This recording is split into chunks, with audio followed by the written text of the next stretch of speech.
नमस्कार दोस्तों, कैसे हैं आप सब? स्वागत है आप सभी का हमारे आज की इस नए वीडियो में। तो चलिए बिना किसी टाइम वेस्ट किए वीडियो को शुरुआत करते हैं, ठीक है? तो आज का जो टॉपिक है, वो है बीएससी एंट्रेंस एग्ज़ाम का, ठीक है? आज मैं बीएससी एंट्रेंस एग्ज़ाम के फिज़िक्स के क्वेश्चंस को सॉल्व करूँगा, ठीक है? जो इम्पोर्टेंट क्वेश्चन है, ट्रेंडिंग क्वेश्चन है और कई बार पूछे भी जा चुके हैं इलाहाबाद और बीएचयू जैसे एंट्रेंस एग्ज़ाम में, ठीक है? तो ये वीडियो स्पेशली इलाहाबाद यूनिवर्सिटी के लिए बनाया गया है, बल्कि इम्पोर्टेंट सबके लिए है, फिर चाहे वो बनारस हिंदू विश्वविद्यालय का एंट्रेंस एग्ज़ाम हो या फिर लखनऊ यूनिवर्सिटी का, इलाहाबाद का। तो देखते हैं, पहले इलाहाबाद का पैटर्न मैं बता दे रहा हूँ आपको। 2 आवर्स का टाइम है आपके पास, मैक्सिमम टाइम जो है, और मार्क्स मैक्सिमम आपके पास 300 है। जो भी करना है इसी में करना है आपको। तो total number of question 150 question होंगे और every question carry 2 marks. Negative marking यहाँ पर बिल्कुल भी नहीं है, इसलिए आपको एक भी क्वेश्चन छोड़ना नहीं है। बल्कि जो बनारस हिंदू विश्वविद्यालय का पैटर्न होता है, एग्ज़ाम पैटर्न, उसमें आपको नेगेटिव मार्किंग मिलेगी, यहाँ पर नहीं मिलेगी, ठीक है? तो क्वेश्चन पेपर को 3 सेक्शंस में डिवाइड करते हैं। पहला ये है लैंग्वेज एंड लिटरेचर सेक्शन, जिस पर मैंने वीडियो बना दिया है, आप जाके प्लेलिस्ट में देख सकते हैं। ठीक है, 20 क्वेश्चन उसके रहेंगे, आपको या तो हिंदी करना है या इंग्लिश करना है, 40 मार्क्स के। जनरल अवेयरनेस के क्वेश्चन 10 होंगे, मैंने वीडियो बनाया है, आप जाके देखिए, 20 मार्क्स के। और साइंस ग्रुप के अगर आप पीसीएम से हैं, मैथ्स, बीएससी मैथ्स के लिए अप्लाई किए हैं, तो पीसीएम आपको देना पड़ेगा। बायोलॉजी से अप्लाई किए हैं, तो आपको पीसीबी देना पड़ेगा। होम साइंस है तो उसके लिए तो कई चीज़ें हैं, उसको देखते हैं, ठीक है?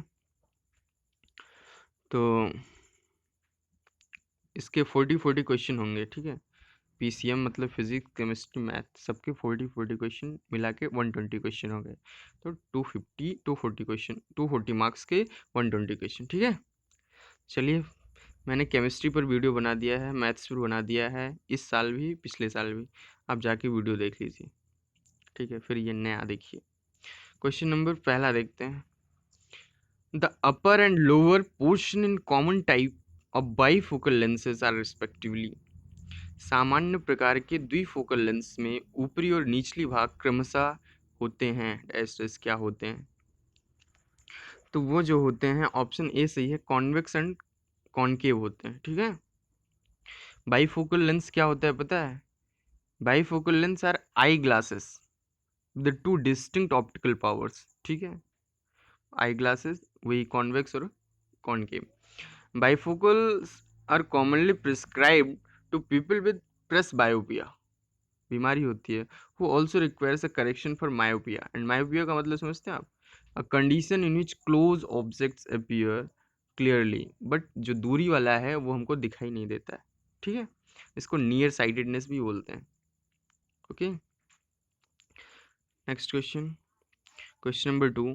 Tungsten is used for the construction of filament in electric bulb because of its। Tungsten का उपयोग डैश टेस्ट के कारण विद्युत बल्ब में फिलामेंट के निर्माण के लिए किया जाता है। क्यों, किस कारण किया जाता है? क्योंकि जो इसकी वो होती है, क्या होती है? ऑप्शन ए इसका करेक्ट है। इसका जो मेल्टिंग पॉइंट होता है वो हाई होता है, इसलिए हम इसको यूज करते हैं फिलामेंट, इलेक्ट्रिक बल्ब के फिलामेंट को बनाने में। और आपको पता होना चाहिए जो टंगस्टन होता है, टंगस्टन क्या है? It is a chemical element, okay?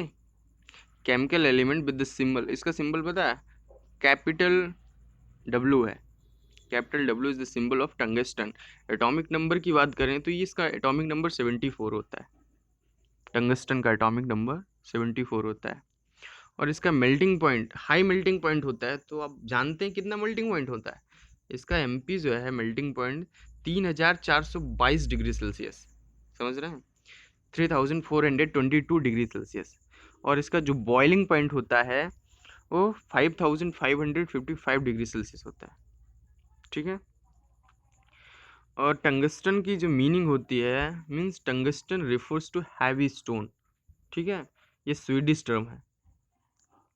और आपको मैं क्वेश्चन देता हूँ, एटॉमिक मास बताइए टंगस्टन का कितना है, कमेंट सेक्शन में, ठीक है? Next question, question number 3। Inactive nitrogen and argon gases are usually used in electric bulbs in order to. आमतौर पर बिजली के बल्ब में निष्क्रिय नाइट्रोजन और आर्गन जैसे गैसों का उपयोग किस लिए किया जाता है? तो किस लिए किया जाता है? Increase the life of the filament, filament की जो जीवन बढ़ाने के लिए, ठीक है, ताकि वो लंबा चले। क्यों लंबा चले? क्योंकि ये इनर्ट गैसेस होती हैं। The inert gas within the bulb prevents the filament from evaporating, thus it increases the life of the filament.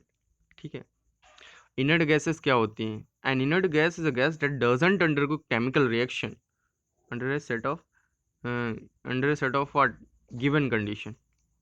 ऐसा नहीं है इनर्ट गैस रिएक्शन नहीं करेंगे, ठीक है, but under a set of given condition वो कभी भी केमिकल रिएक्शन नहीं करेंगे, ठीक है। This is they also referred as noble gas, इनको नोबल गैस भी बोलते हैं। ये आपको पीरियोडिक टेबल के शायद ग्रुप नंबर 17 में मिलती हैं, शायद आप कंफर्म कर लीजिए। In the phenomenon of dispersion of light, the light waves of the shortest wavelength is, प्रकाश के विक्षेपण की स्थिति में सबसे छोटी तरंग दैर्ध्य की प्रकाश तरंग डैश डैश होती है। क्या होती है ये? ऑप्शन बी इसका सही है, slowed down and refracted the most, सबसे अधिक धीमी और अपवर्तित। और आपको पता है वायलेट, वायलेट जो होती है, violet has the shortest wavelength, ठीक है, और इसका कितना कितना शॉर्ट होता है वेवलेंथ? Around 380 nanometre. और red has the high longest wavelength, तो उसका कितना होता है डायमेंशन? तो उसका 700 नैनोमीटर होता है, ठीक है।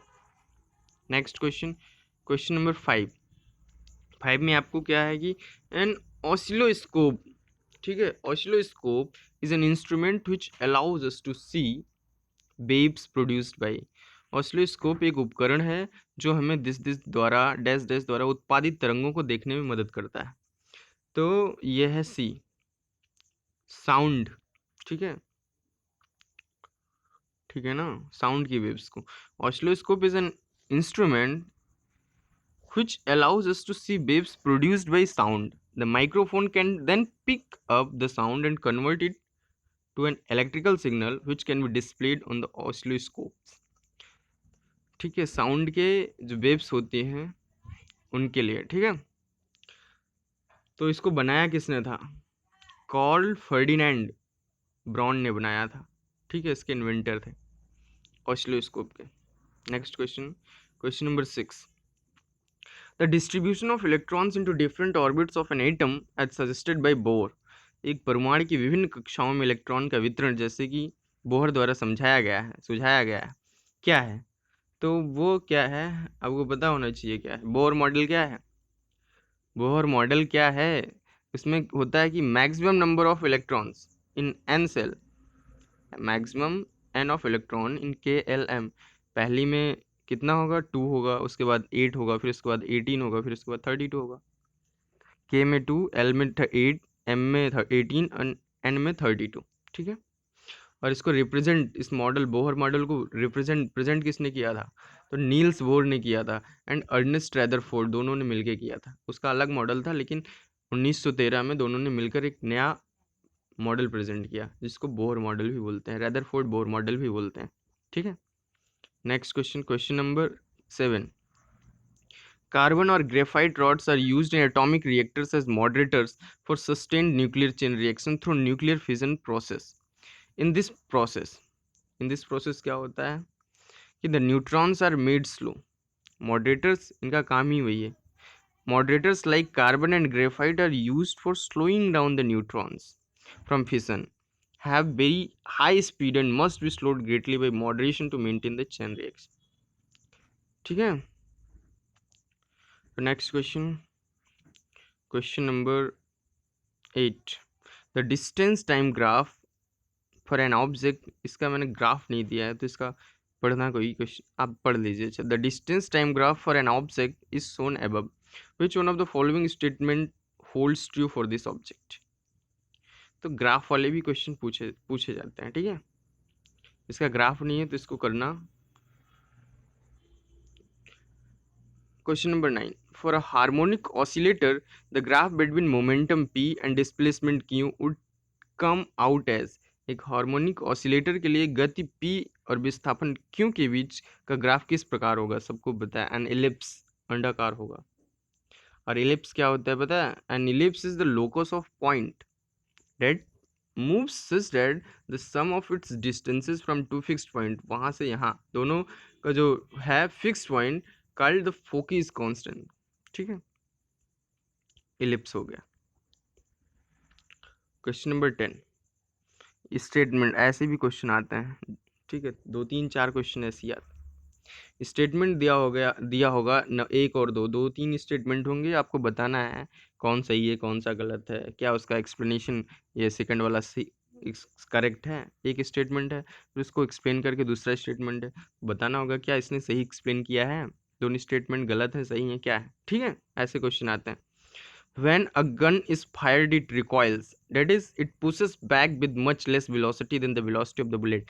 एक स्टेटमेंट ये हो गया, क्या कह रहा है कि जब किसी बंदूक को चलाया जाता है या रिकॉयल होता है, यानी यह गोली की वेग की तुलना में बहुत कम वेग के साथ पीछे ढकेलता है। दूसरा स्टेटमेंट क्या है? Velocity of the recoiling gun is less because the sun gun is much heavier than the bullet. Recoiling gun का वेग कम होता है क्योंकि गन गोली से बहुत भारी होती है। ठीक है, तो अब इसको आपको बताना है कौन सा स्टेटमेंट सही है या दोनों सही हैं नहीं है क्या है। तो इसका ऑप्शन सही होगा पहला, both the statements are individually true, दोनों सही हैं, and statement second is correct. Okay, correct explanation of first. Question number 11, when ice melts it's what, its volume decreases. आयतन घट जाता है जब बर्फ पिघलती है। ठीक है, और मास जो है इन एन इनवेरिएंट क्वांटिटी, मास हमेशा इक्वल होगा, बर्फ पिघलेगी जो उसका मास होगा वो कम नहीं होगा। ठीक है, invariant means unchangeable quantity. Question number 12, in step down transformer the AC output gives the step down, ठीक है, gives the step down transformer में एसी उत्पादन देता है current more than the input current. ठीक है, in step down transformer this NP is greater than NS, EP is greater than ES. तो what does this mean? N stands for turn, number of turns, E stands for EMF and I stand for current respectively। ठीक है, ये चीज़ हो गई, तो इसका correct option ये है। क्वेश्चन नंबर 13 क्या है? Rectifier is an electronic device use to convert. Video लंबा हो रहा है, मैं जल्दी जल्दी करता हूँ। रेक्टिफायर एक इलेक्ट्रॉनिक उपकरण है, इसका उपयोग किससे बदलने के लिए किया जाता है?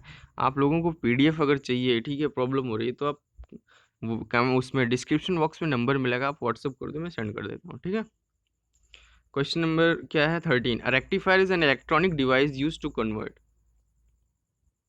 तो ऑप्शन ए सही है इसका, AC voltage into DC voltage.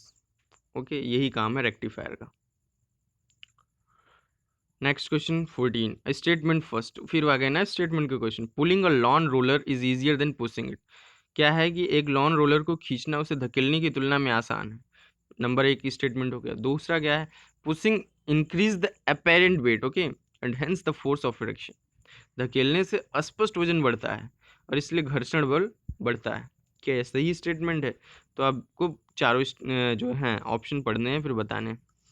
ठीक है, both the statements are true and the statement second is the correct explanation of statement first. ठीक है, पहला स्टेटमेंट तो ठीक ही है, लेकिन दूसरा जो है वो पहले को अच्छे से एक्सप्लेन भी कर रहा है।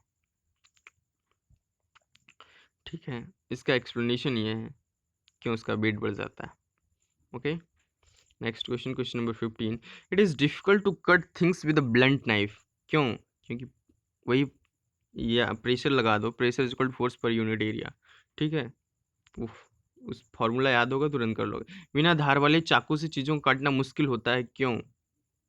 क्योंकि a blunt knife decreases the pressure for a given force. बिना धार वाला चाकू दिए गए बल के लिए दबाव को कम कर देता है। ठीक है, और आपको प्रेशर की यूनिट पता है? प्रेशर की जो एसआई यूनिट होगी वो पास्कल होगी। Okay, question number 16, SI unit से रिलेटेड क्वेश्चन आ सकते हैं, एक आध दो। When deep sea fishes are brought into the surface of the sea, their bodies burst. Okay, this is because the blood in their bodies flows at very what? Very high speed, ठीक है। Very high speed no, very high pressure होता है। जो पानी के अंदर होती है तो प्रेशर वाटर के प्रेशर से मेंटेन रहता है, लेकिन जब बाहर आती है तो वो नहीं मेंटेन हो पाता। This is the reason. तो option B is correct, high pressure, ठीक है।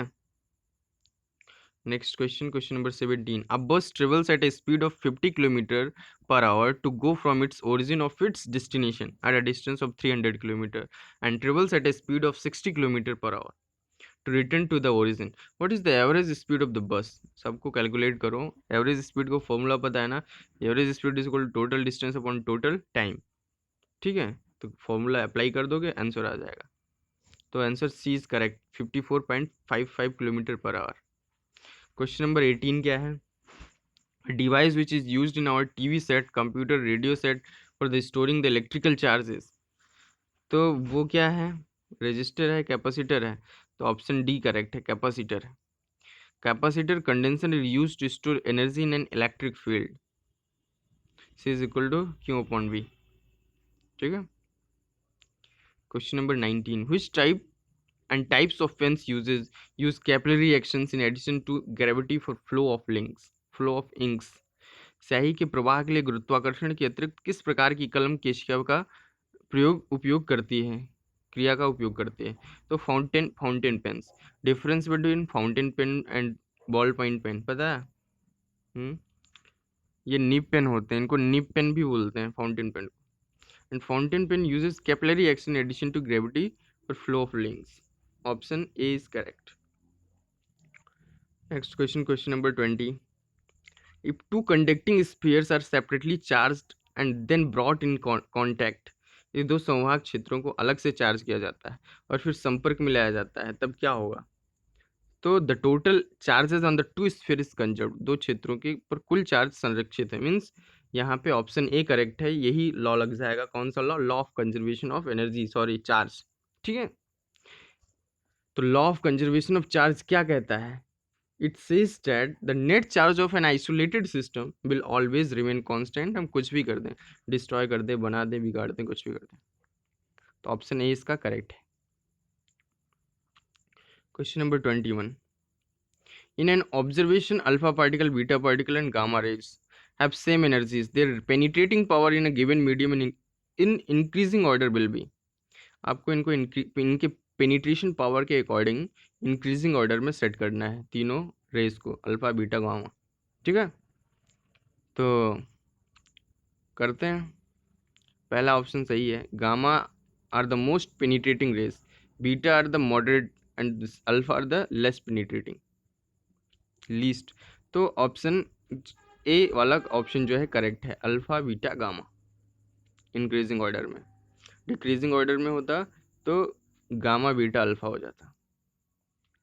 Question number 22। A person standing 1 metre in front of a plane mirror, important question है। A person standing 1 metre in front of a plane mirror approaches the mirror by 40 centimetre, okay.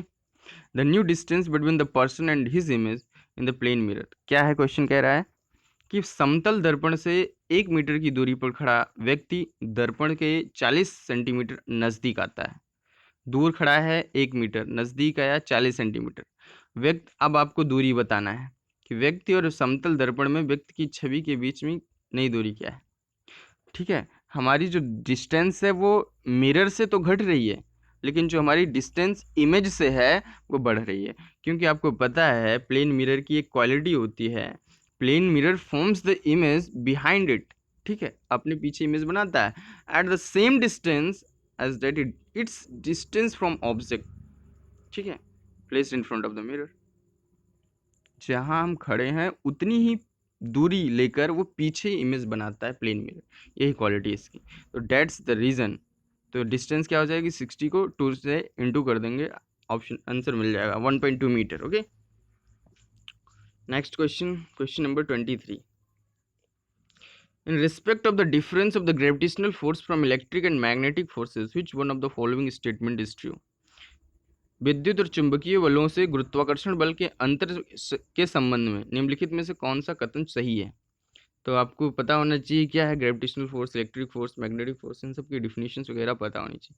चारों option पढ़िए तो पता चल जाएगा कौन सा सही है। तो option B is correct. Gravitational force is attractive only where the electric and magnetic forces are attractive or repulsive in action. Okay, तो ऑप्शन बी इसका सही है। 24 में क्या है? Creation of something from nothing is against the law of what? Law of mass of conservation of mass energy. Option B correct. जन ऊर्जा का संरक्षण। Creation of something from nothing is against the law of conservation of mass energy. ठीक है, कुछ ना से means nothing से समथिंग बना लेना। व्हाट? क्या है ये? Conservation of mass energy, law of conservation of mass energy के अगेंस्ट में है। Question number 25, an electron and a proton are circulating with same speed in circular path of equal radius. Which one among the following will happen if the mass of a proton is about 2000 times that of an electron? एक electron और एक proton समान त्रिज्या के वृत्ताकार पथ पर समान गति से घूम रहे हैं। निम्नलिखित में से क्या होगा यदि एक प्रोटॉन का द्रव्यमान इलेक्ट्रॉन के लगभग 2000 गुना है? क्या होगा बताइए। Option B is correct. The centripetal force required by the proton is about 2000 times more than that required by the electron. यही हो जाएगा। प्रोटॉन द्वारा आवश्यक अभिकेंद्रीय बल इलेक्ट्रॉन द्वारा आवश्यक बल से लगभग 2000 गुना अधिक हो जाएगा। ठीक है, centripetal force equal to mv square upon r। हो गया ये। क्वेश्चन नंबर 26 देखते हैं। An object is raised to a height of 3 meters from the ground. It is then allowed to fall on a table 1 meter high from ground level. In this context, which one among the following statement is correct? एक वस्तु को जमीन से 3 metre की ऊंचाई तक उठाया जाता है, फिर यह जमीन के स्तर से 1 मीटर ऊंचे टेबल पर गिराया जाता है। इस संदर्भ में निम्नलिखित कथनों में से कौन सा सही है? तो ऑप्शन ए सही है। It's potential energy decreases by 2/3 its original value of the total energy. Question number 27, two pieces of a conductor of same material and equal length are connected in series with a cell. One of the two pieces has cross-sectional area double that of the other. Which one of the following statement is correct in this regard? तो कौन सा option इसके लिए सही होगा? तो D सही होगा। सेम अमाउंट, दोनों का अमाउंट सेम है। Same amount of electric current would pass through both the pieces producing more heat in the thinner. दोनों का तो सेम है लेकिन थिनर वाले से ज़्यादा प्रोड्यूस होगी heat. Next question, question number 28, a wire bound standard registered used, ये क्या है? मैंजेनिक और कॉन्स्टेंटन। इट इज बिकॉज एक वायर बाउंड मानक प्रतिरोधक मैंगनीन या स्थिरांक का उपयोग करता है। यह इस वजह से, किस वजह से? क्योंकि they have resistivity which almost remains unchanged with temperature. ठीक है, कितना भी हो जाए वो नहीं हटने वाले हैं, मीन्स उनका टेम्परेचर चेंज नहीं होने वाला है। क्योंकि ये ऐसे एलॉय होते हैं जो, जैसे ये देखिए मैंगनीन क्या है? 86% कॉपर, 12% मैंगनीज एंड 2% निकल से मिलकर बना है। और कॉन्स्टेंटिन क्या है? 55% कॉपर, 45% निकल से मिलकर बना है। तो इनका जो टेम्परेचर जो है वो हमेशा अनचेंज ही रहता है। Question number 29, which one among the following is used in making lead pencils?